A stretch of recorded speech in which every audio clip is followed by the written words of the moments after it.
Veux-tu donc disputer avec lui? Parce qu'il ne rend aucun compte de ses actes. Amen. On peut s'asseoir. Nous sommes toujours dans notre thème « Mon Dieu est souverain ».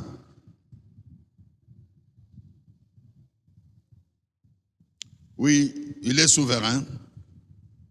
Il sera toujours souverain. Lui, le Saint d'Israël, Dieu de gloire. Ça fait déjà, je crois, 7 dimanches ou 8 que nous sommes sur ce passage où Job nous fait comprendre beaucoup de choses qu'il a accompli à son temps. Voilà pourquoi il était sorti vainqueur.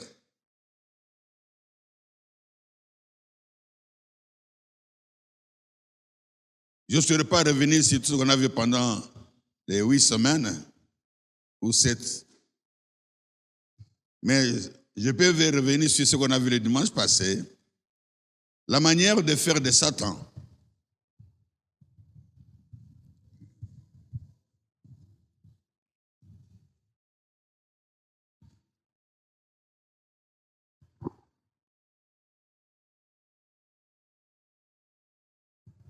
Gloire à Dieu.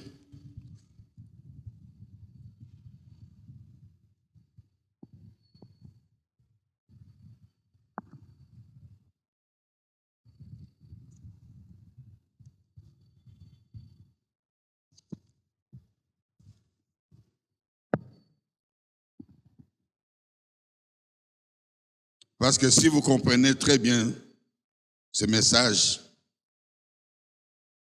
comme Job l'a compris à son temps, alors vous devenez une bénédiction pour plusieurs. Car notre Dieu fait chaque chose à son temps et nous sommes dans l'école du Seigneur. Le Seigneur nous dit que dans son école, nous apprenons à avoir la paix. La paix de Dieu. Sans la paix de Dieu, c'est le tourment. Il nous a promis les tourments, les persécutions.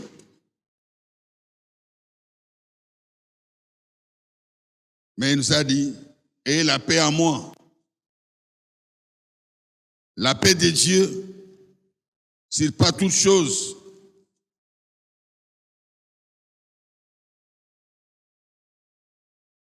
Alors, quand nous avons dit que Satan a sa façon d'agir qui est différente de Dieu, nous avons commencé par voir d'abord la manière de faire de Satan et puis pour terminer avec la bonne manière de faire de Dieu.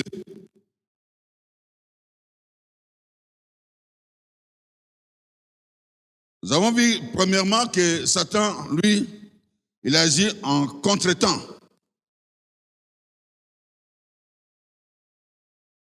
Et là-dedans, nous avons vu qu'en contretemps, c'est pour nous amener à échouer et à se culpabiliser. Si j'avais fait ceci, si j'avais cela, si j'avais attendu le temps de Dieu, toujours avant le temps et après le temps. Et puis nous avons vu quelques signes extérieurs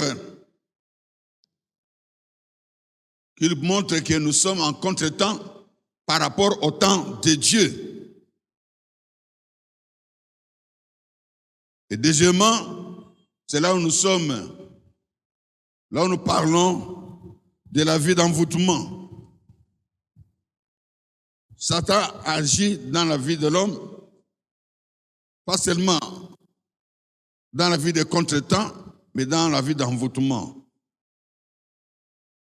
Et nous avons vu ce que c'est l'envoûtement le dimanche passé.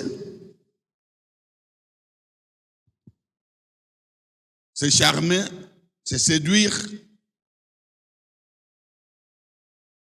c'est attirer quelqu'un d'une façon mystérieuse, spirituelle et mystérieuse.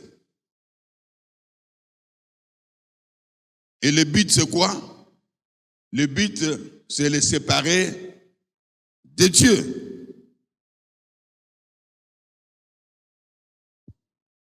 Donc, quand Satan envoûte quelqu'un, bien sûr, un chrétien, quand il est envoûté, un enfant de Dieu, le but que Satan cherche, c'est de les séparer de Dieu. Et parce que nous avons vu le dimanche passé que l'homme, c'est le souffle de Dieu. Esprit avec E en minuscule. Dieu, c'est esprit avec E en majuscule. Donc l'homme peut dire, tout homme peut dire, je suis un esprit, je possède une âme, j'habite un corps. Donc nous avons vu que l'homme est tripartite. L'homme est composé de 3 parties, l'esprit, l'âme et le corps. Et nous avons bien expliqué comment Satan fait pour que l'homme se sépare de Dieu. Il t'attire vers le monde. Il te fait miroiter les choses du monde afin que tu ne puisses pas plus regarder à ton Dieu, mais que tu regardes au monde. Et nous avons vu le dimanche passé que le corps de l'homme, c'est de la poussière, c'est la terre. C'est le monde. Dans le Bible, on appelle aussi la chair. Marcher par la chair, c'est-à-dire marcher selon le monde. Alors, lorsque l'homme marche par la chair, selon le monde, il ne peut jamais regarder Dieu. Les choses de Dieu sont une folie pour lui. Parfois, les gens du monde s'étonnent même du fait que nous nous donnons trop à une vie de prière. Quand on vit avec les gens du monde, si tu pries chaque nuit, ils vont te dire que tu déranges. Parce qu'ils ont leur façon de voir, de comprendre ce que c'est le monde. Et un chrétien, un vrai chrétien, quand il voit le monde dans l'église, il dit, non, vous dérangez. Les chrétiens dérangent le monde dérange l'église.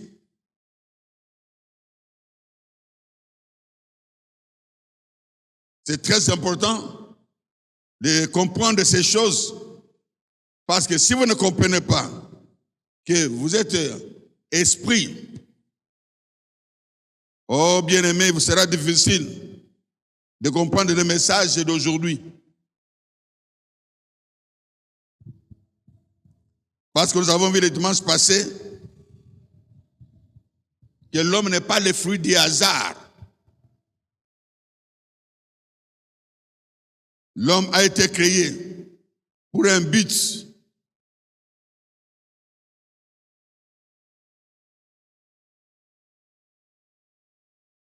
Le but pour lequel l'homme a été créé, c'est de régner, de dominer et de rendre gloire à Dieu. Nous allons comprendre cela. Alors, ce que nous pouvons encore retenir ici, bien-aimés, et ce qui est plus important dans ce message, c'est que Dieu nous a établis, selon Jérémie 1,5, pour devenir la tête dans ce monde et non la queue. Voilà pourquoi la parole de Dieu déclare dans Deutéronome 28, verset 1er, Si tu obéis à la voix de l'Éternel, ton Dieu, et si tu mets en pratique tout ce que je t'ai prescrit aujourd'hui, ton Dieu te donnera la supériorité sur toutes les nations, sur la terre. Donc, quand Dieu t'a envoyé sur la terre, c'est pour être la tête. La tête, c'est celui qui réfléchit, qui commande, qui planifie, qui projette, qui dirige. C'est pour que tu règnes. Voilà pourquoi Dieu nous a envoyés dans ce monde. Et le monde a été créé pour l'homme. Et comme je viens de le dire, que l'homme est tripartite. C'est ça qui va nous pousser à bien comprendre le message d'aujourd'hui. Et si l'homme est tripartite,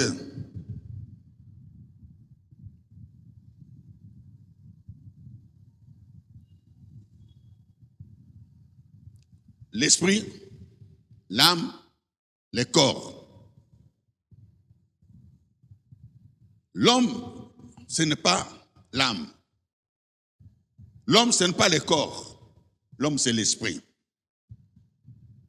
Mais ce que nous devons comprendre dans ce message, c'est que l'âme, c'est l'identité de l'homme. Que tu sois physique ou spirituel. Il y a l'homme animal et l'homme spirituel. L'homme spirituel, c'est l'ensemble de l'esprit et de l'âme.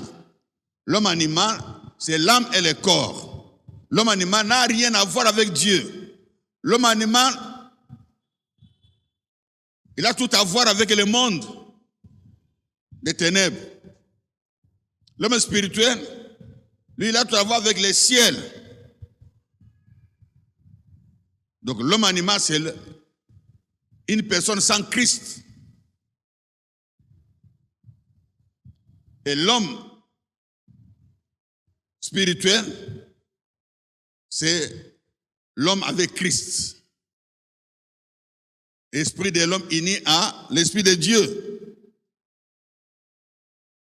Et nous avons vu que l'âme est la partie du corps qu'on ne voit pas, qu'on sent. Vous pouvez sentir que vous avez l'âme à travers les rires, parce qu'on a dit que l'âme c'est le centre des émotions. Tu peux rire, tu peux pleurer, ainsi de suite. Tu peux sentir que tu as mal, ainsi de suite. L'âme nous permet de sentir toutes choses. Mais on ne peut jamais comprendre l'âme, parce que l'âme est immatérielle. L'âme est spirituelle. C'est l'identité que Dieu a donnée à chaque personne, qui nous différencie ici sur la terre et qui va aussi nous différencier quand nous allons quitter la terre.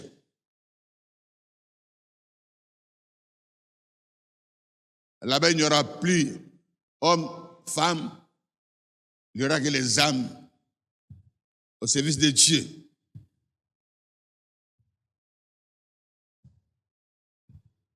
Alors, c'est que nous devons aussi comprendre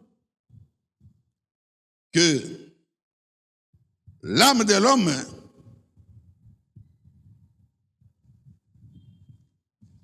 c'est la partie qui intéresse Dieu à 100% parce que l'esprit lui appartient. C'est l'âme qui fait de nous des choix des enfants de Dieu ou non. Mais malheureusement,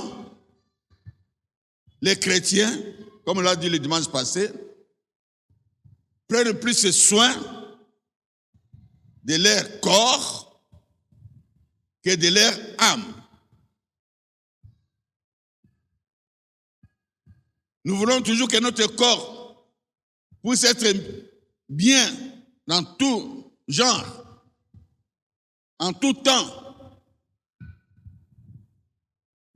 On évite de mauvaises choses sur notre corps. Tout ce qui est malpropre, tout ce qui est impur, Tout ce qui ne sent pas bon, on se débarrasse. Tout ce qui est mauvais. Le corps a beaucoup de privilèges dans la vie des enfants de Dieu, qui est l'âme.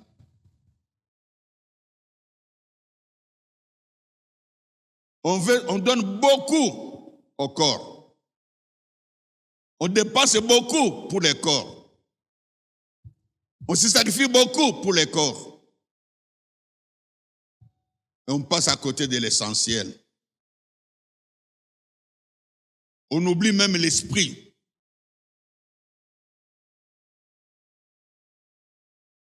On s'occupe plus du corps, on néglige l'âme, on oublie l'esprit. Et pourtant, c'est l'inverse qui devait se faire.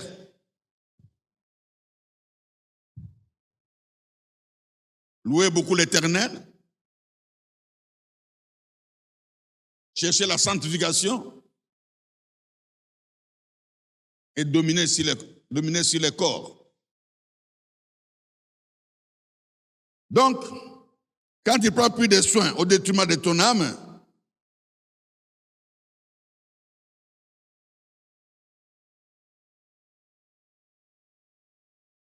alors, bien-aimé, tu n'as pas encore compris pourquoi Dieu t'a envoyé sur la terre. Tu es non partant.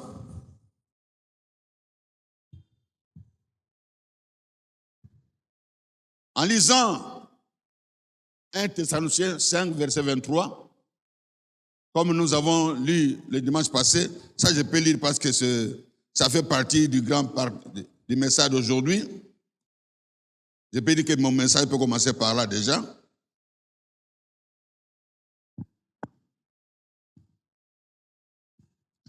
« 1 Thessaloniciens, verset 23. 1 Thessaloniciens, chapitre 5, verset 23. « Que le Dieu de paix vous sanctifie lui-même tout entier, et que tout votre être, l'esprit, l'âme et le corps, soient conservés irréprochables, irrépréhensibles, lors de l'avènement de notre Seigneur Jésus-Christ. » Alors, bien-aimés, ce qui est important ici, Dieu nous pousse à la sanctification. Une vie loin du péché. Une vie loin de tout souillure. Mindo.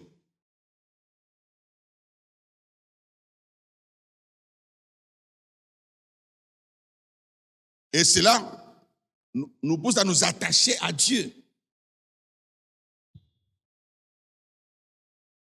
Nous sommes attachés à Dieu. Nous sommes unis à Dieu. C'est lorsque nous menons une vie de sanctification. Et à ce moment-là, nous allons voir l'avènement de Dieu, de Jésus-Christ. Pourquoi Jésus-Christ est venu dans ce monde?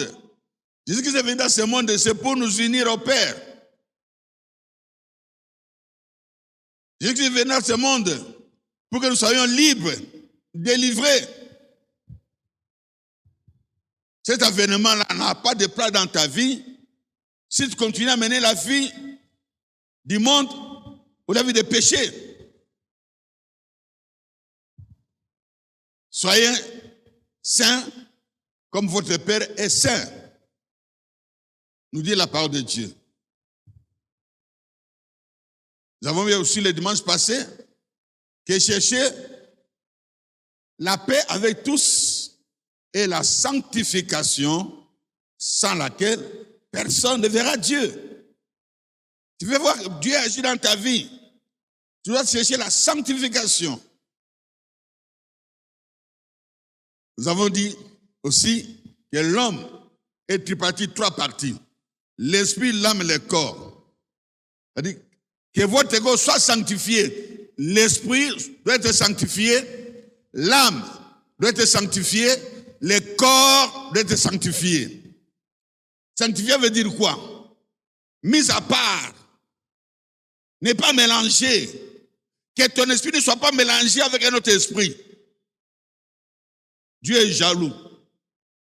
Voilà pourquoi tu n'as pas le droit d'aller chez le féticheur, de chercher notre Dieu, ni d'entrer dans des loges. Comme aujourd'hui, l'église, c'est loge. Les gens prêchent Jésus en cherchant d'autres esprits pour leur donner de l'argent, du succès, la gloire, ainsi de suite. Ça, c'est dangereux. Un chrétien, son esprit doit être sanctifié, ne doit pas mélanger l'esprit de Jésus avec l'esprit des marabouts. Ne doit pas mélanger l'esprit de Jésus avec l'esprit de coutume. Non. L'âme doit être sanctifiée.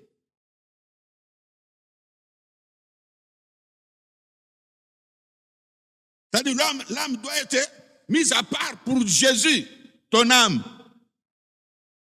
Voilà pourquoi la parole de Dieu déclare: tu aimeras ton Dieu de toute ton âme. Matthieu 22, verset 37. Tu aimeras l'Éternel ton Dieu de tout ton cœur, de toute ton âme. Tu ne dois pas aimer ton mari plus que Dieu.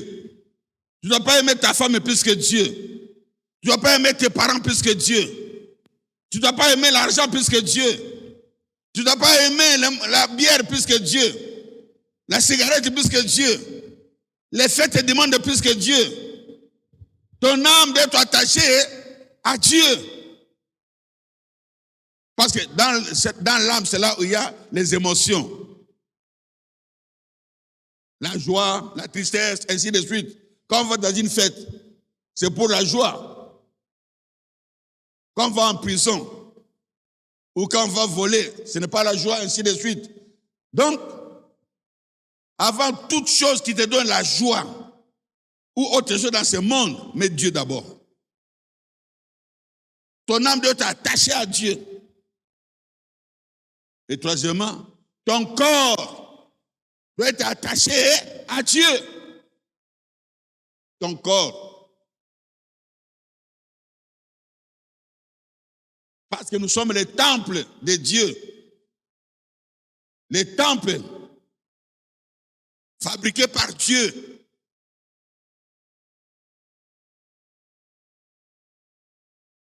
Aucun homme dans ce monde ne peut fabriquer un homme.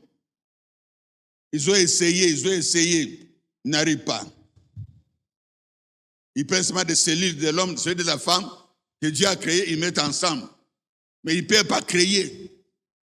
Pour créer le cerveau d'un homme, pour fabriquer, il faut, vous voyez cet étage ici, il faut des machines qui commencent cet étage, seulement le cerveau là, qui est petit dans la tête là, pour créer, pour que l'on fabrique. Ils ont essayé des machines, comme cet immeuble. Donc c'est impossible. C'est Dieu qui a pris la poussière. Il a fabriqué l'homme pour lui. Comme j'ai dit dimanche passé, que le corps se compare à une maison ou à une voiture. Que tu le veux ou pas, ta maison, tu la laisseras. Que tu le veux ou pas, ta voiture, tu l'abandonneras un jour. Toi, tu n'es pas la voiture. Toi, tu n'es pas la maison. Toi, tu appartiens à Dieu. La maison t'appartient. La voiture t'appartient. Mais tu vas l'abandonner un jour. Donc, nous devons faire attention de s'occuper plus de la maison au lieu de t'occuper de toi-même d'abord. Les gens s'occupent plus de leur maison. Et il y a la saleté ici. Et les gens vont venir arranger ici. Il y a la fête, arranger ici, arranger ici.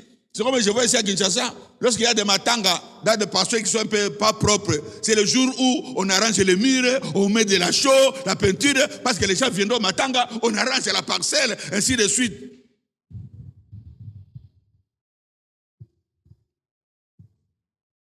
Mais quel jour tu vas arranger ton corps?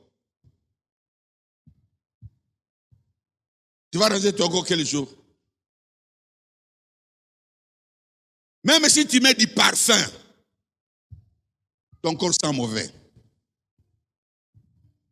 Même si tu te laves 10 fois par jour, ton corps sent mauvais.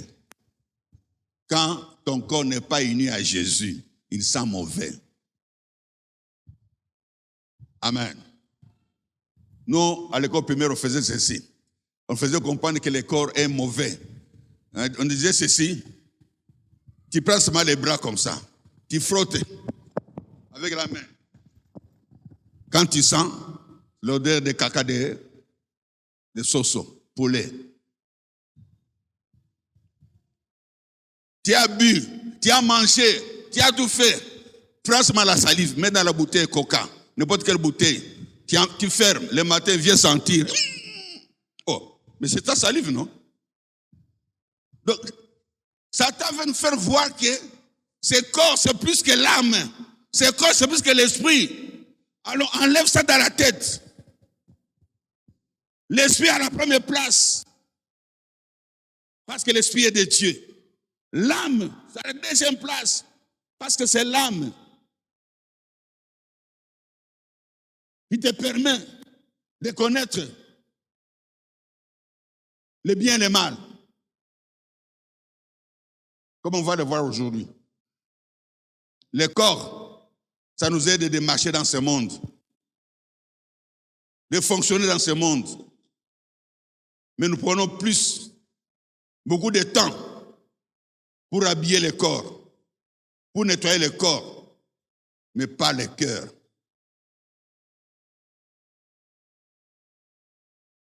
Je ne vais pas trop rester là-dedans parce que j'en ai parlé le dimanche passé. Si j'insiste, parce qu'il y en a qui n'étaient pas le dimanche passé. D'ailleurs, le message est sur YouTube. Quand tu vas seulement Église de la Miséricorde, tu vois YouTube, tu as le message du dimanche passé. Il n'y a pas de problème. Tu peux aller revoir encore le message. Dieu est bon. Alors, bien-aimés,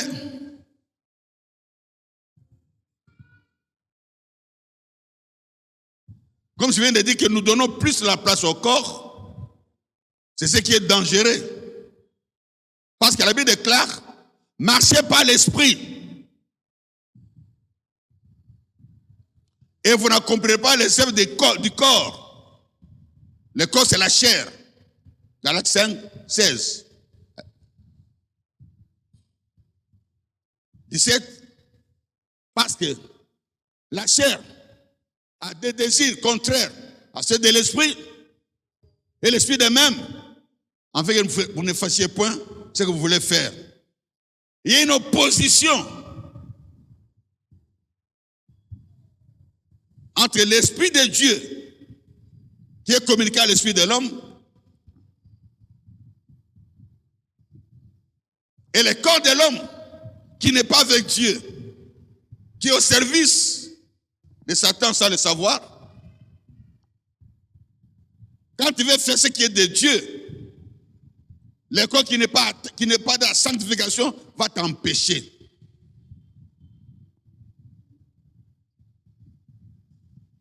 Voilà l'ambition de Satan. C'est de te séparer avec ton Dieu. C'est là que je vais terminer le message du dimanche passé. Comment? Satan est venu vers Adam et Ève. Ne regarde pas ton Dieu. Regarde à toi-même. Tu peux devenir comme lui. Regarde à ton corps. Tu peux te mettre de ta vie. Sans dépendre de ce Dieu-là. Tu peux dépendre de toi-même. Satan est venu vers Jésus. Regarde le monde là. C'est tellement beau. Il y a tout. Tout ce qui est beau dans le monde. Ne regarde plus ton Dieu, adore-moi. Regarde-moi maintenant. Jésus a dit, tu adoreras qu'un seul Dieu. On ne peut pas adorer des dieux. Satan a compris que celui-là, il n'est pas intéressé par les choses du monde. Il n'est pas intéressé par les choses du monde. Il n'est pas intéressé par les choses du monde. Amen. Alléluia. Ok. Wow, Dieu est bon. Il vient de m'ajouter un autre message. Celui que je voulais prêcher, il me renvoie dimanche prochain. La Bible déclare dans 1 Jean 2, verset 15 à 16. Voilà, ça c'est important. Donc, ce que j'ai préparé aujourd'hui, merci. 1 Jean 2, 15 à 16. Parce que si on ne comprend pas ça, on ne sera pas vainqueur dans les combats spirituels. Comme aujourd'hui, je voulais vous faire expliquer ce que c'est le combat spirituel. Mais ça sera pour les dimanches prochains. Peut-être je peux entrer quelques 2 minutes. 1 Jean, chapitre 2, versets 15 à 16.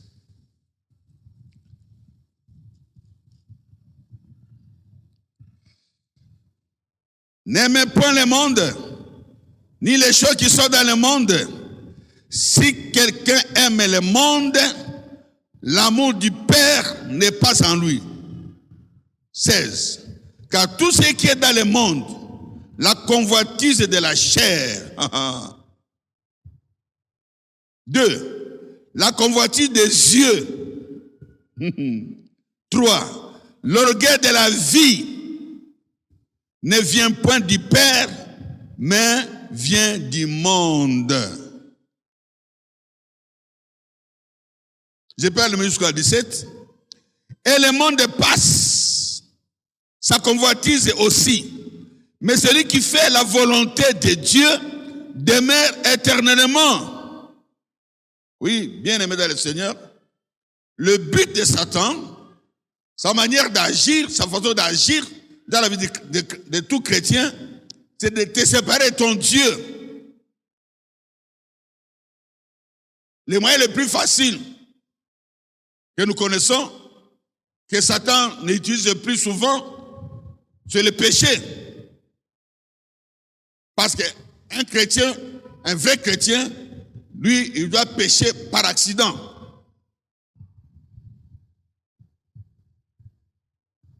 Comme la colère.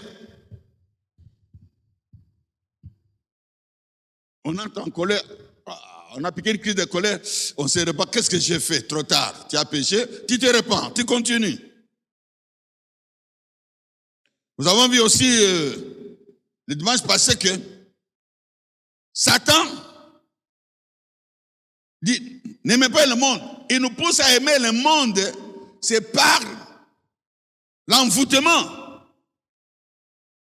Il va te charmer, il va t'attirer, te séduire.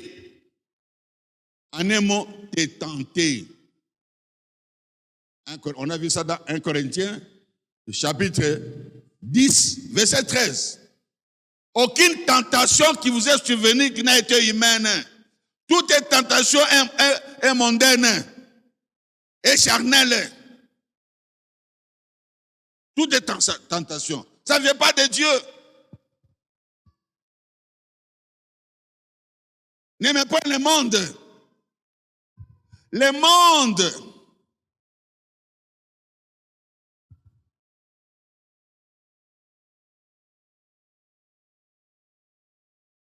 Le monde.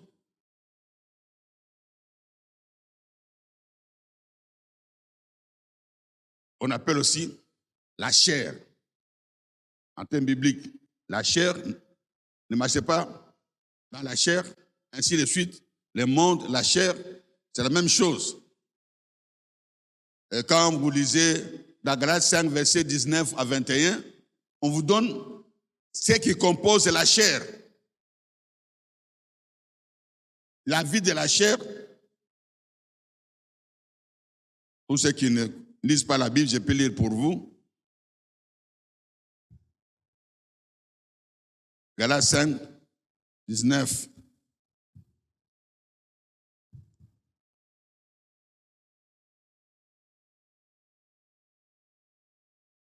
OK.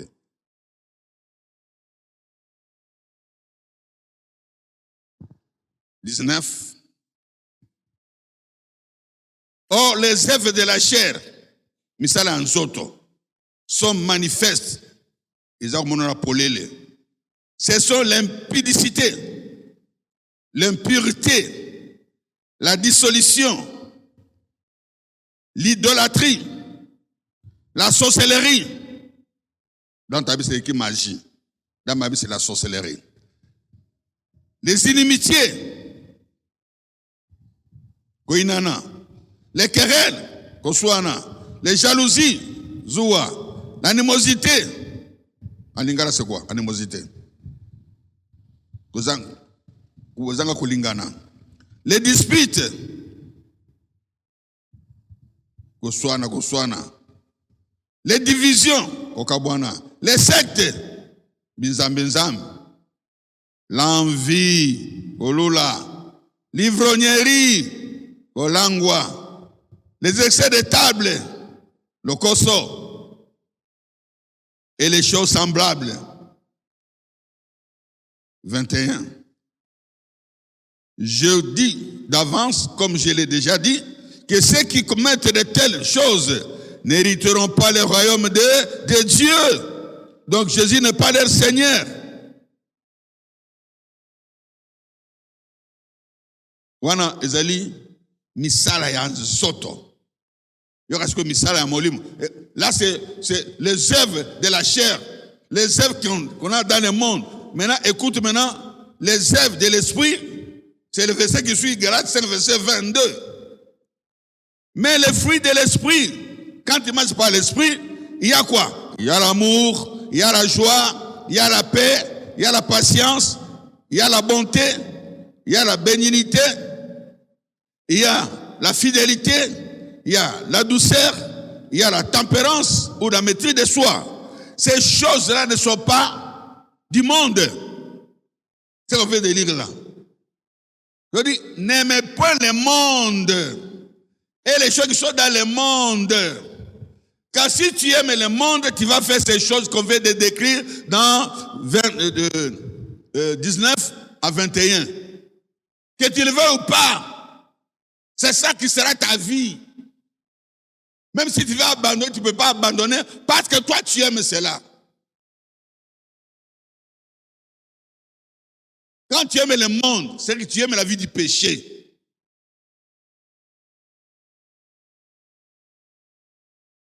Et beaucoup de gens peuvent dire, non, comme je suis devenu chrétien, pourquoi je continue à tomber? Pourquoi je continue à pécher? Je n'arrive pas à comprendre. Pourtant, j'ai fait tout. Parce que tout simplement, le verset qui suit, de 1 Jean 2, 15 à 16, le verset 16, c'est ça qui montre les pièges. Comment Satan nous sépare de Dieu, comment Satan nous pousse à aimer le monde. Qui peut aimer le monde? Personne ne peut aimer le monde. Qui peut aimer la sorcellerie? Personne ne peut aimer la sorcellerie.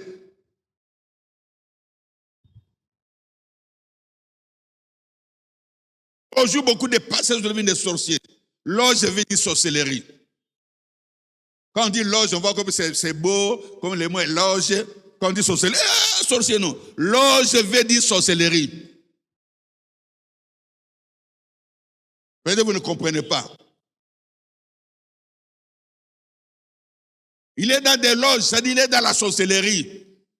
C'est un mot qu'on maquille seulement pour qu'on puisse voir que ça c'est plus blanc, l'autre c'est noir. Non, c'est la même chose. Pourquoi des pasteurs vont dans la sorcellerie, dans des loges?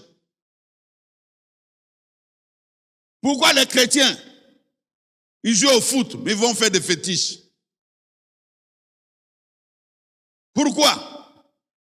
C'est le verset 20 qui détermine pourquoi.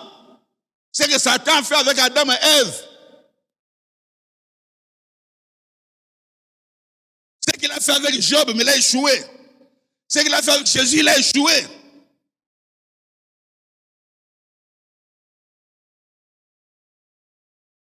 Un Jean 2, 15. Verset 16 maintenant. Écoutez verset 16. C'est là où le Seigneur m'a demandé d'insister. J'ai laissé mon message que j'allais prêcher aujourd'hui pour m'appesantir sur ce passage. 1 Jean chapitre 2, verset 16. Je commence par 15. N'aimez pas le monde, vous venez de comprendre ce que c'est le monde, ni les choses qui sont dans le monde. Quelles sont les choses qui sont dans le monde? C'est ce que le verset 16 nous explique. Si quelqu'un met le monde, l'amour du Père n'est point en lui. Maintenant 16.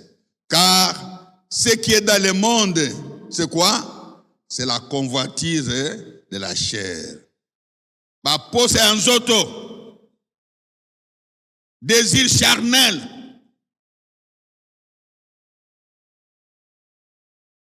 Les désirs charnels.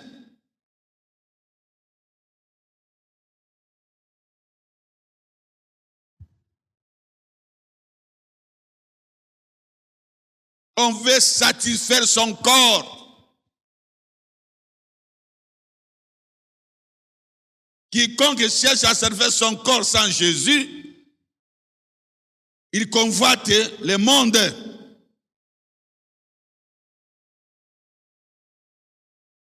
Faire comme les autres. Une vie de désordre. Une vie loin de Dieu.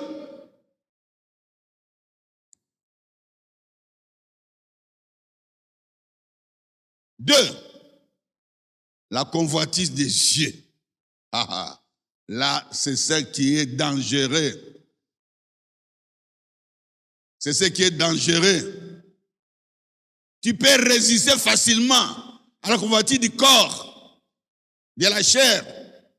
Mais, bien-aimé, si tu n'es pas encadré, il te sera difficile de résister à la convoitise des yeux.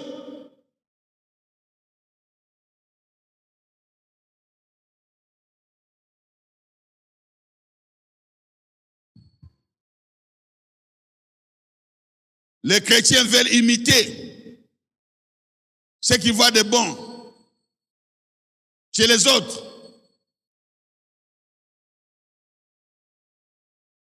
L'autre est parti à Dubaï. Moi, je vais aller à Dubaï.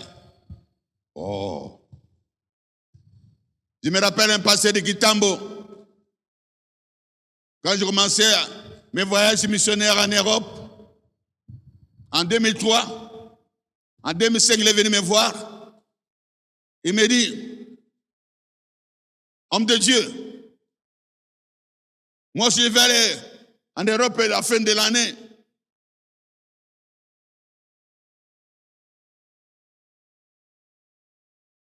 Parce que je me rappelle bien, j'allais commettre la plus grosse erreur qu'il venait de commettre. Quand j'avais eu mon invitation pour aller en Europe pour la première fois, j'avais regardé à l'église. Je vais demander à tel,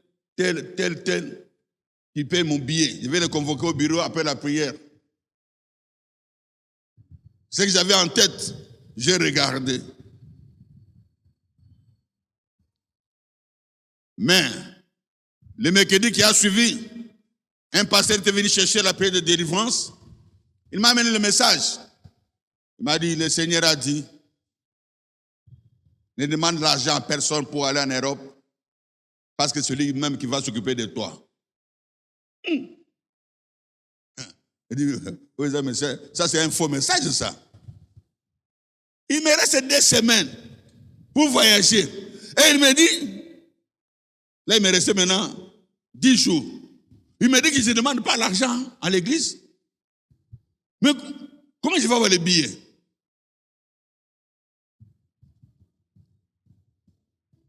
J'avais compris que c'est le Seigneur qui parlait. Et je n'ai demandé l'argent à personne. Mais le Seigneur s'est occupé de moi, il m'a envoyé des corbeaux. En 5 jours, Dieu a poussé des gens et de l'extérieur et de l'église à venir me bénir financièrement. J'ai l'argent pour les billets. J'ai l'argent pour aller acheter ma voiture en Europe. J'ai eu l'argent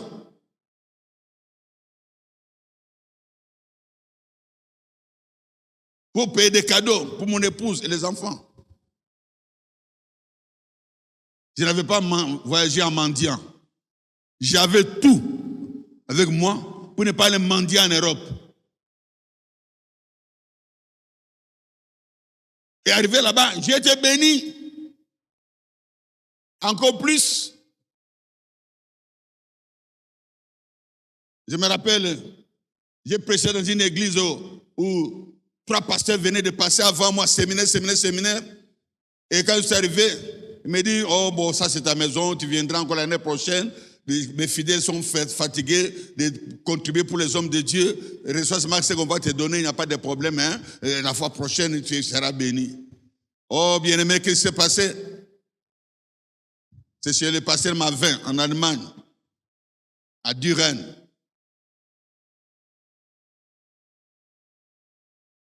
Lorsqu'il va écouter ce message, il va se rappeler. Et tout pasteur qui passait par là n'avait pas moins de 1000 euros. 1000, 1500, même 2000. Moi, quand on a causé l'argent pour moi, on m'a remis l'enveloppe avec 400 euros. Ça ne m'avait pas dérangé, moi je ne suis pas venu pour de l'argent. J'avais déjà mon argent. D'ailleurs, on me donne 400, c'était très bien pour moi. J'ai vu que, ça ne m'a pas dérangé. Parce que j'avais déjà mon argent. Je ne comptais pas, moi je suis venu prêcher, je ne suis pas venu pour de l'argent. Mais Dieu a confondu les pasteurs. S'il place que lorsqu'il m'a remis l'enveloppe, un des fidèles est entré. Il a dit à son pasteur, papa, je n'ai jamais pleuré comme j'ai pleuré dans ce séminaire. Dieu m'a touché puissamment.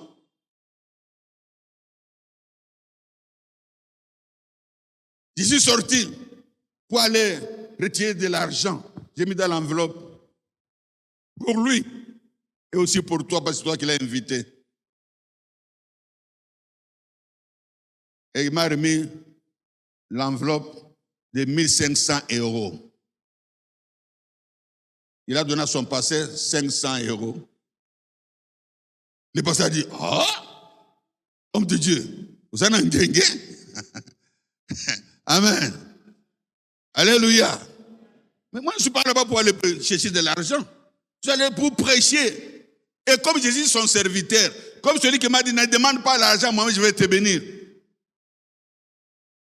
Et ce pasteur-là, il a dit, non, homme de Dieu, ce que tu as fait ici, les enfants sont très gros, je vais t'envoyer chez mes amis.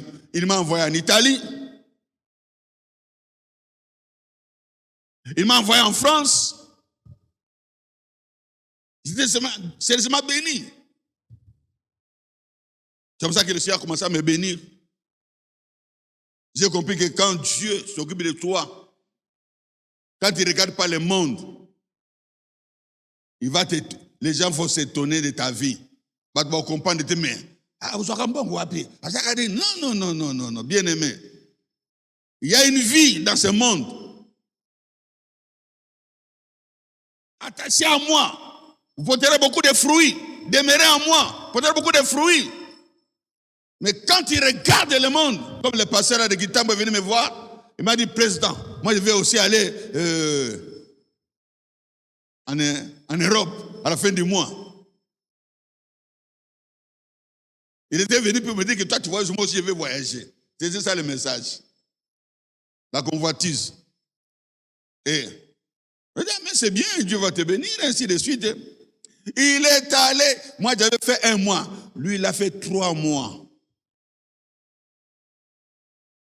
Il a demandé à l'église, toute l'église de cotiser pour son voyage.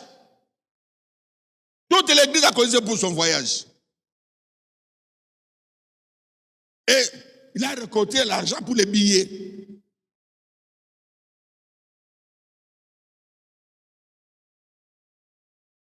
Et il a demandé à ses amis, ses connaissances en Europe et les églises là-bas, où il devait passer pour prêcher. Il a prêché aussi en Allemagne, il a prêché en France, il a prêché en Belgique. Les billets coûtaient $750. Ce qu'il a récolté pendant 3 mois, ça n'a même pas atteint $700. Parce que quand il prêchait, on lui donnait 200 euros. Il prêchait, on lui donne 100 euros. Donc, il n'a rien. Alors, quand il est revenu, il est venu me voir. Mais vous faites comment pour être béni? Moi, j'ai fait 3 mois, je n'ai même pas récupéré mon billet. Il a fait 3 mois, n'a même pas récupéré les billets. Parce qu'il marchait selon la convoitise. Il a convoité ce qu'il a vu chez moi. Il a cru que ce n'est pas mes capacités que j'ai eu cela. Non! Ce n'est ni pas ma force, ni pas ma puissance. C'est Dieu qui m'a fait grâce.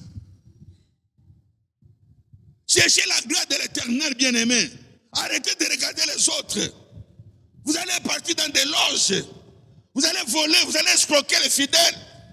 Vous allez tromper vos maris. Vous allez tromper vos parents. Parce que tu as vu quelque chose chez ton ami. Oh, mon chéri, maman est malade. Est-ce qu'on peut vous laver? C'est pour acheter les mèches que tu as vu chez l'autre. La convoitise des yeux. La convoitise des yeux nous pousse à mener la vie de Satan, à mentir, à détester ceux qui ont réussi, ceux qui brillent. On déteste ces gens-là parce qu'on veut briller comme eux brillent. Non, bien-aimé, la lumière, c'est la lumière de Jésus et non la lumière de ce monde. Ni la snelle, ni les phares de la voiture ne peuvent pas éclairer. La lumière, c'est Jésus. Je suis la lumière du monde. Celui qui me suit ne marche pas dans les ténèbres, car il aura la lumière de la vie. Oui, bien-aimé. La convoitise. N'imitez personne. Car tu es unique dans ce monde. Je répète, tu es unique dans ce monde. Avec une bénédiction unique dans ce monde. Avec un Dieu unique dans ce monde. Ce Dieu ne peut jamais t'oublier. Ce Dieu-là, bien-aimé, si ton Dieu t'a promis quelque chose, attends seulement. Ne regarde pas les autres, attends seulement. Ne regarde pas ton âge, attends seulement. Ne regarde pas le voisin, attends seulement. Car ça s'accomplira. Ça s'accomplira certainement. Oui, bien-aimé. Reste calme. Attache-toi à ton Dieu. Ne t'attache pas à ce qui se passe à gauche et à droite. Chacun son Dieu. Quand je dis chacun son Dieu, ça veut dire que chacun a compris que le Dieu là, quand il devient ton Dieu. C'est ce que j'ai dit dans Deutéronome 28, verset 1er. Deutéronome 28, ça dit, si tu écoutes la voix de l'Éternel ton Dieu, si tu écoutes la voix de l'Éternel ton Dieu, et si tu mets en pratique tout ce qui t'est prescrit aujourd'hui, ton Dieu te donnera la supériorité. 2.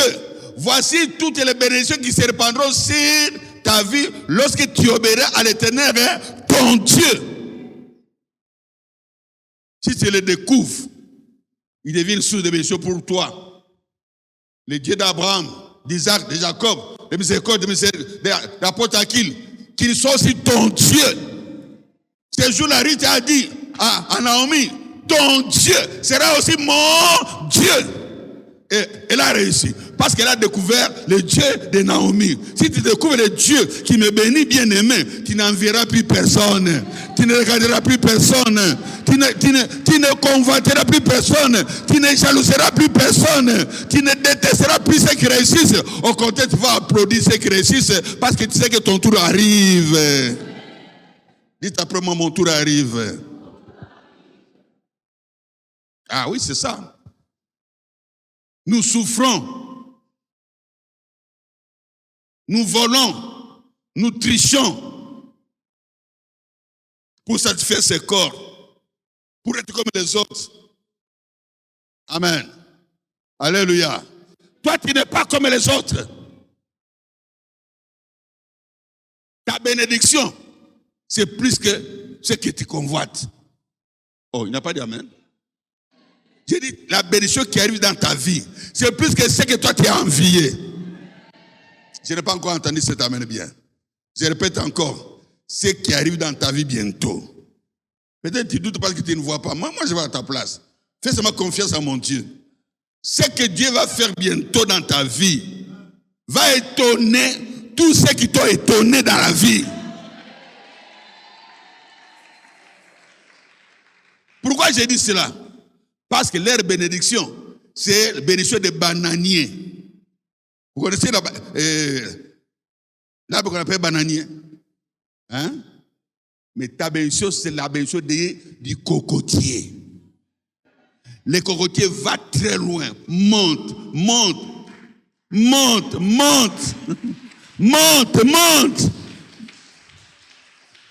On n'a jamais mangé les bananes depuis longtemps, mais tu continues seulement à monter. On a mangé les bananes vraiment. On a mangé les bananes. Mais toi, tu continues seulement à monter. Alléluia. Alléluia. La banane, on peut la toucher facilement. Briser facilement. Mais toi, Coco, pour qu'on te touche, on doit souffrir. Amen. Donc ta bénédiction, c'est la bénédiction des cocotiers et non de la bananier. Alors n'envie pas les bananiers. N'enviez pas les bananiers. Laissez-les avec les bénédictions des bananiers. Ils vont disparaître bientôt. Mais ta bénédiction, même après toi, les enfants seront avec cette bénédiction. Après les enfants là, ces enfants seront avec cette bénédiction. Ça montera. Je répète, ça montera. Arrêtez de convoiter les autres. Tu es unique. Ce message, c'est pour t'amener à comprendre que tu n'es pas maudit, tu n'es pas sous la malédiction, mais tu es une bénédiction, une source de bénédiction.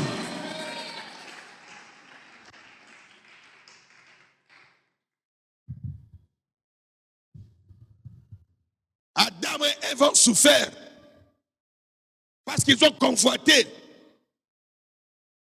Ils ont voulu être comme, et pourtant ils étaient. Amen. Ils ont voulu être comme Dieu, et pourtant ils étaient de Dieu. C'est ça qu'on va voir le dimanche prochain. Ils ont été comme l'image de Dieu. L'image, pas l'ombre, l'image de Dieu.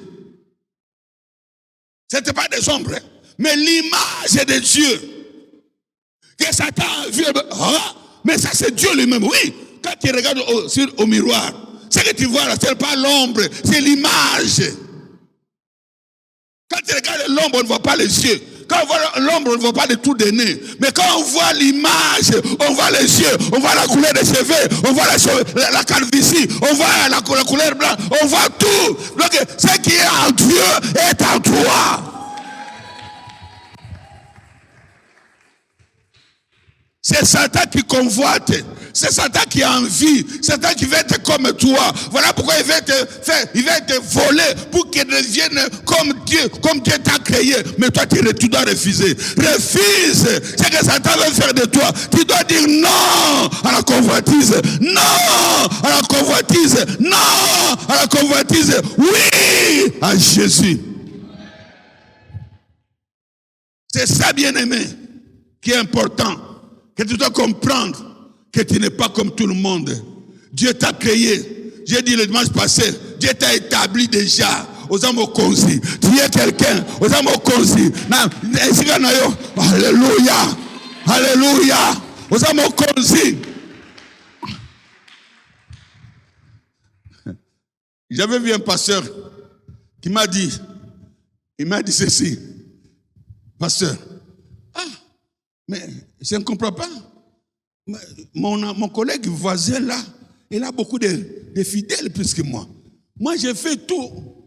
Je ne sais pas. Qu'est-ce que vous faites un peu pour avoir un peu beaucoup de gens comme ça? Qu'est-ce que vous faites? Moi, je lui ai dit, dis-moi, dans ta maison, tu manques à manger?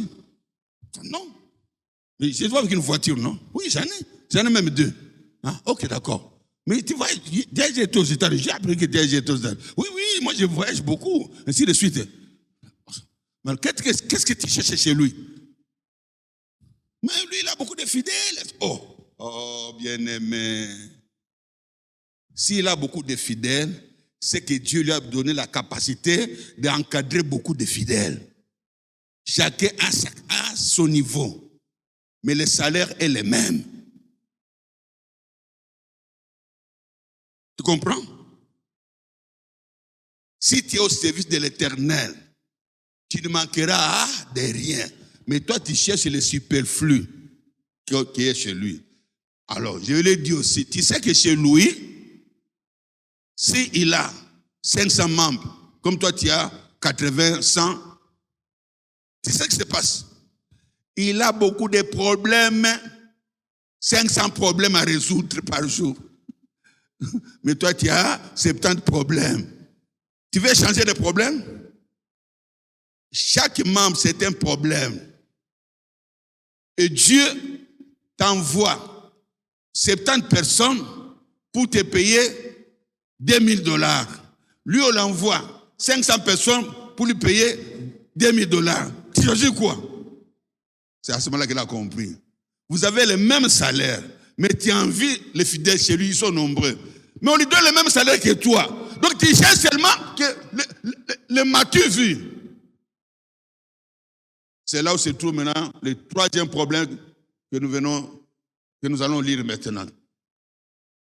1 Jean 2, 16. 1, nous avons dit la convoitise de la chair. 2, la convoitise des cieux. Et 3, maintenant nous allons lire 1 Jean 2, 16. Ce passage. Car tout ce qui est dans le monde, la convoitise de la chair, c'est un soto. La convoitise des cieux, bilula lula, et l'orgueil de la vie ne vient pas du Père que nous prions, notre Père qui est aux cieux, mais vient du monde où se trouvent les princes de ce monde de ténèbres. Oh, bien-aimé!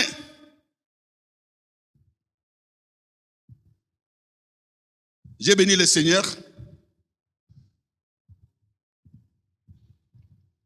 La nuit de jeudi, j'étais avec les intercesseurs. Dans mon message, Dieu a permis que je parle aussi du mariage.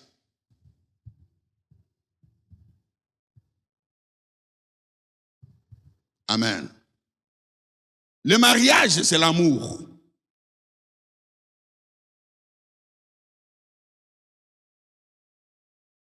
Le mariage, c'est l'amour. L'amour veut dire quoi? Donner et non recevoir. L'amour veut dire quoi? Servir et non se servir.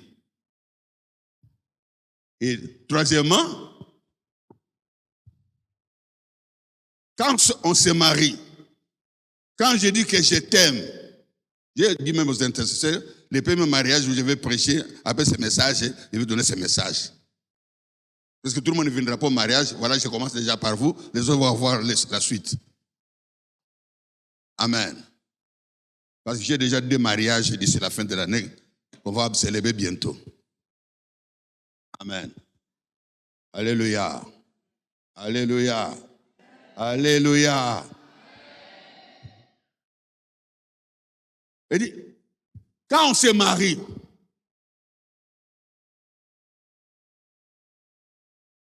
qu'est-ce qu'on cherche chez l'autre? Qu'est-ce que le mari cherche chez la femme? Qu'est-ce que la femme cherche chez le mari? Amen. Alléluia. On cherche le bonheur de l'autre. Le mariage veut dire, je veux ton bonheur. Je cherche ton bonheur, je vais me sacrifier pour ton bonheur. Même si moi, je ne vois pas le bonheur.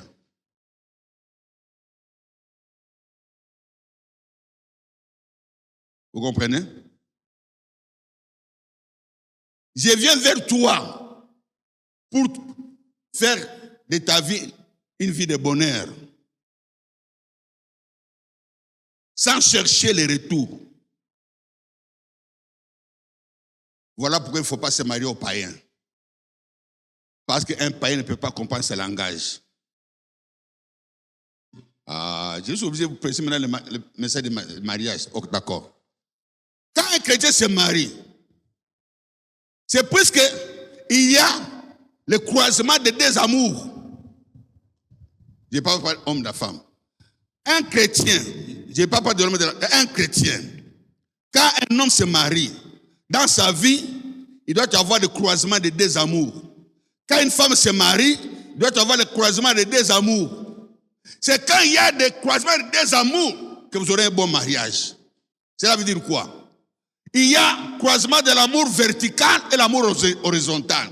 L'amour vertical, c'est aimer Dieu de tout son cœur, de toute sa pensée, de toutes ses forces.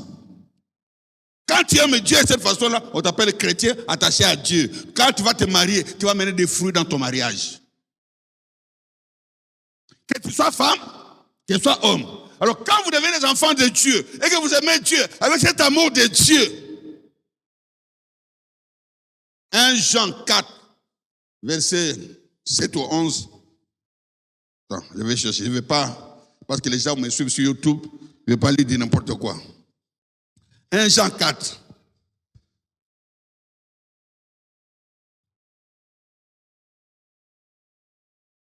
Verset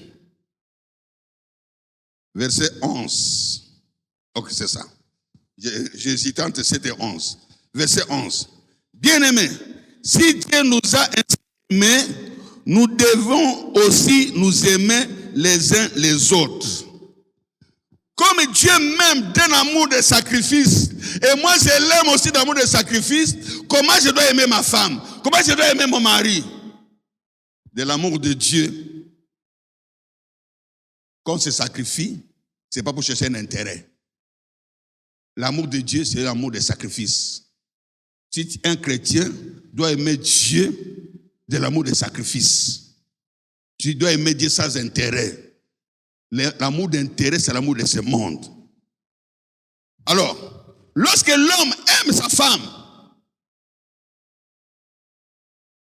il doit chercher son intérêt. L'intérêt de sa femme.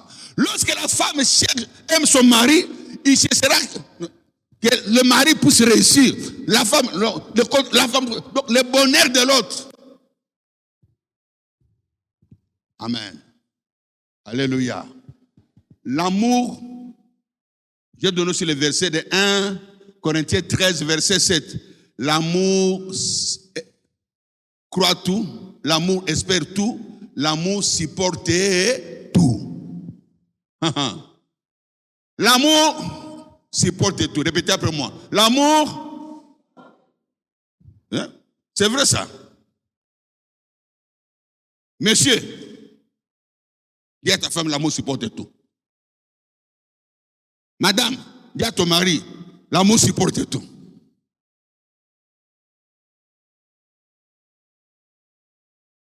Dieu ne comprend pas. Il m'a fait ceci, il m'a fait ceci, il est méchant. Oh, elle m'a fait ceci, elle est méchante. Oh. Ça, c'est l'amour de Dieu. Ça, c'est quand tu vas critiquer ton mari,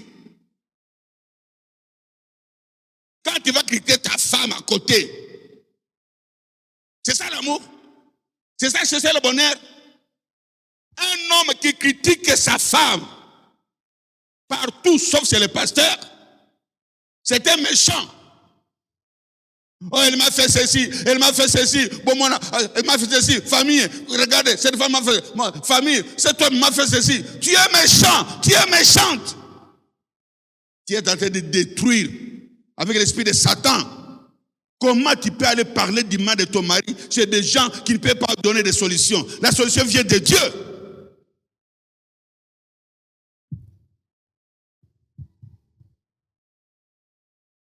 Un enfant qui critique son père et sa mère chez des voisins, chez des amis, c'est un païen. L'amour supporte tout. L'amour couvre le mal. Parce que c'est ton bonheur. Une maman un jour, son enfant a volé la batte de tennis des amis qui jouaient.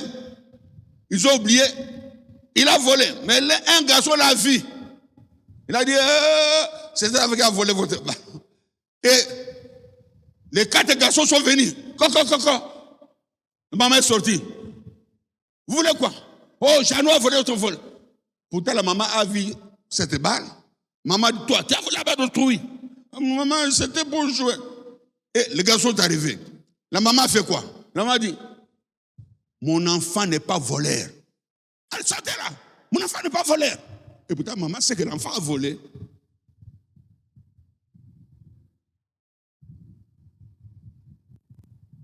Pourquoi? La maman ne voulait pas détruire la réputation de son enfant.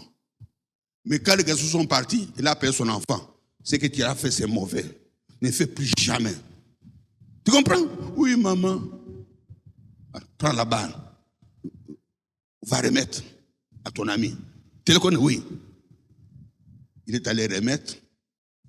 Et on a pu parler de cette histoire. Mais si la maman, amen, avait dit aux enfants, aux autres enfants, oui, il est voleur, viens ici, voleur, pas voleur. Les enfants allaient quitter, Jeannot c'est un voleur, même sa maman l'a tapé, j'avais c'est un voleur. On allait détruire la réputation de Jeannot. Mais la maman a d'abord préféré couvrir la réputation de son enfant, ne pas livrer son enfant et conseiller l'enfant après. Mais dans nos mariages, amen. Alléluia. Alléluia. Alléluia. Un jour, j'ai entendu un pasteur en train de prêcher.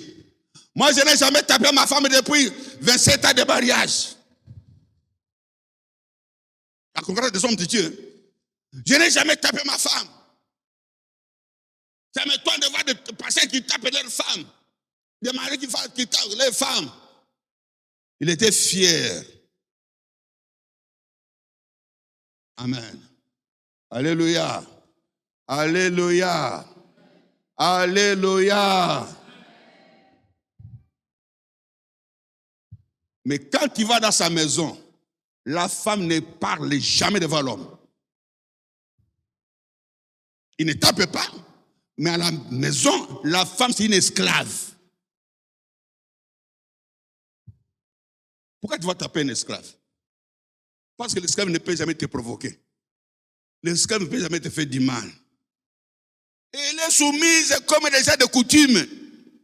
Moi, ça le bacalibossi à Mobalité, l'homme ne parle, la femme ne parle jamais devant son mari. Tu vas taper quelqu'un qui ne parle pas. C'est parce qu'elle ne parle pas que tu ne l'as pas tapé. Mais le jour où elle va te parler, elle sera plus esclave. Elle va te dire des vérités. Viens encore prêcher. Moi, je ne tape jamais ma femme. Amen. Alléluia. Et vous savez ce que ce pasteur-là, c'est un grand rancunier. Il ne tape pas la femme, mais il est rancunier. Il ne pardonne jamais à sa femme de ce qu'elle avait fait quand ils étaient des fiancés. Alors, il ne pardonne pas sa femme de ce que la femme avait fait pendant les fiançailles. Mais il ne tape pas la femme. Mais il maltraite sa femme moralement. Amen. Alléluia. Alléluia. Quand quelqu'un montre le mal de l'autre, avec combien de doigts? Avec combien de doigts? Un seul doigt. Alors, il y a combien de doigts qui les pointent? 3 doigts qui les pointent. Quand quelqu'un se met à montrer seulement les mains des autres, il a des choses qu'il cache. Mais, le but c'est quoi? Il est tenté de montrer que lui, il est pharisien. Le pharisien, c'est celui qui montre à tout le monde qu'il est bien. Des tombeaux, à l'intérieur, il y a quoi? Amen. Alléluia. Qui peut faire du bien dans ce monde s'il n'a pas Jésus? Jésus seul peut faire du bien. Tout le monde fait du mal aussi. Quand il dit que tel a fait ceci, dis aux autres aussi que tu as fait du mal aussi vers lui. Abeta Opamba. Est-ce qu'Abeta, il te tape quand il est sourd? Il te tape quand il est fâché. Parce que toi, tu as fait quelque chose. Je ne parle pas de coups quand quelqu'un qui te tape dans la sorcellerie, ça c'est autre chose. Moi, je parle d'un homme normal qui tape sa femme. Et en Europe, il y a des femmes qui tapent leur mari. Ah, ça change maintenant tout. Hein? En Europe, des femmes qui tapent, giflent pas. L'homme ne va pas respecter. Quand l'homme réciproque, qu'est-ce qui se passe? Police, on t'arrête, prison. Je ne sais pas si quelqu'un connaît ça. Quelqu'un connaît ça? ose taper la femme. C'est la femme qui te tape. Si t'a tapé, tu appelles la Baoussa, on ne va rien faire à la femme. Parce qu'il n'y a pas de preuve. Mais si tu as une preuve, là on va arrêter la femme. Mais quand il n'y a pas de preuve, oh elle m'a tapé, on va se moquer de toi. Amen. C'était pour vous dire ceci. Quiconque montre le péché des autres, cela veut dire que lui, il est bon. Quand tu dis que ton mari est méchant, c'est que toi tu dis tu es bonne. Quand tu dis que ma femme est méchante, c'est que toi tu es bon. Cela veut dire quoi? Tu présentes aux autres que tu es bien. Cela veut dire quoi? Comment on peut catégoriser, décrire cet homme? C'est qui cet homme-là qui montre le péché des autres? C'est un orgueilleux. L'orgueil se cache. Hein? Moi je suis ceci, moi je suis ceci, moi je suis ceci. Bon, en lingala on dit Ngai, Ngai. Ça fait combien de Ngai? 2. Mais les deux maintenant à la fois. Ngai, Ngai. C'est sucré? C'est aigre. Alors arrêtez de montrer le mal des autres auprès des autres, surtout dans des familles. Les enfants, arrêtez de montrer le mal de vos parents. Parents, arrêtez de montrer le mal de vos enfants. Marie, arrêtez de montrer le mal de vos femmes. Femmes, arrêtez de montrer le mal ou de critiquer vos femmes, vos maris, vos parents, vos amis. Arrêtez. Ça montre que vous êtes bien. Il y a celui qui est bien, qui peut dire que ça c'est mauvais. En quoi tu es bien? Sans Jésus, tout le monde est esclave de Satan. C'est une grâce de rencontrer Jésus-Christ. Jésus-Christ est venu aussi pour toi. Mais tu vois les autres, tu juges les autres. Est-ce qu'on t'a jugé toi? Un orgueilleux. Juge les autres. Un orgueilleux. Regarde ceux d'en haut. Un orgueilleux. Il croit être bien. Satan veut que tu sois bien en toi-même, que les autres soient en bas. Voilà l'orgueilleux. L'orgueilleux, c'est celui qui se considère par lui-même. Laisse Dieu te considérer. Laisse les autres te considérer. L'autre, Dieu témoigner. Laisse les autres témoigner. Pourquoi tu témoignes pour toi-même? Témoigne Jésus. Un orgueilleux témoigne de soi-même. Mais celui qui est humble témoigne de Jésus. Et tous ceux qui me suivent sur les réseaux sociaux, comprenez ce message. Arrêtez à partir d'aujourd'hui de détruire la réputation de vos proches. Allez vers les hommes de Dieu. Allez dans des prières de veillée, des retraites, pour qu'ils soient aussi sauvés. Si toi tu crois que tu es sauvé, fais tout pour que Jésus les touche. Les familles sont détruites parce que l'orgueil dans le cœur de l'homme. Toute personne voit seulement son intérêt, son intérêt, son intérêt. Il m'a fait ceci, il m'a fait cela, il m'a fait ceci. Est-ce que toi tu n'as pas fait du mal? Si tu ne connais pas que tu n'as pas fait du mal, tu es dans l'envoûtement. Ah oui, parce que les orgueilleux ne connaissent pas qu'ils sont orgueilleux. Tu as déjà vu quelqu'un qui dit, moi je suis orgueilleux? Qui a déjà vu quelqu'un qui prétend partout, moi je suis orgueilleux? Qui a déjà vu ça? Personne. Ça se cache. Et Satan n'aime jamais qu'on le découvre. Mais les gens peuvent remarquer que tu es orgueilleux. À partir d'aujourd'hui, tu vois, tu verras maintenant dans ta famille, même à l'église, les orgueilleux. Ils prétendent être bien. Et pourtant, ils sont des méchants. Ne prétends jamais que tu es bien parce que tu es pharisien. Tombeau blanchi. Cherche l'Éternel pour que tu comprennes que toi aussi tu as besoin de l'aide. Que toi aussi tu as quelque chose que Jésus doit enlever en toi. Voilà ce qu'il voulait te faire comprendre par rapport à cette dernière catégorie de personnes, les orgueilleux. Ce n'est pas celui qui passe avec la voiture, il est orgueilleux. Non. c'est celui qui montre qu'il est bien, que les autres sont méchants, sont mauvais. C'est un orgueilleux. Il est pire que celui qui le condamne. Je répète encore. La personne que tu condamnes qu'il est mauvais, qu'il est méchant, ira au ciel et toi tu vas rester. Il n'y a pas d'amen. Oh, mais toi tu iras au ciel, non? Dis-moi, j'irai au ciel. Parce que je ne suis plus orgueilleux. Moi, j'irai au ciel. Parce que j'aime Jésus. Moi, j'irai au ciel. Parce que j'ai la foi. Que Jésus-Christ est mon amour. Parce que Jésus-Christ est ma joie. Parce que Jésus-Christ est ma vie. Il est mort à la croix pour que je vive. Pas pour moi, mais pour lui. Seigneur Jésus, viens dans ma vie. Prends mon cœur.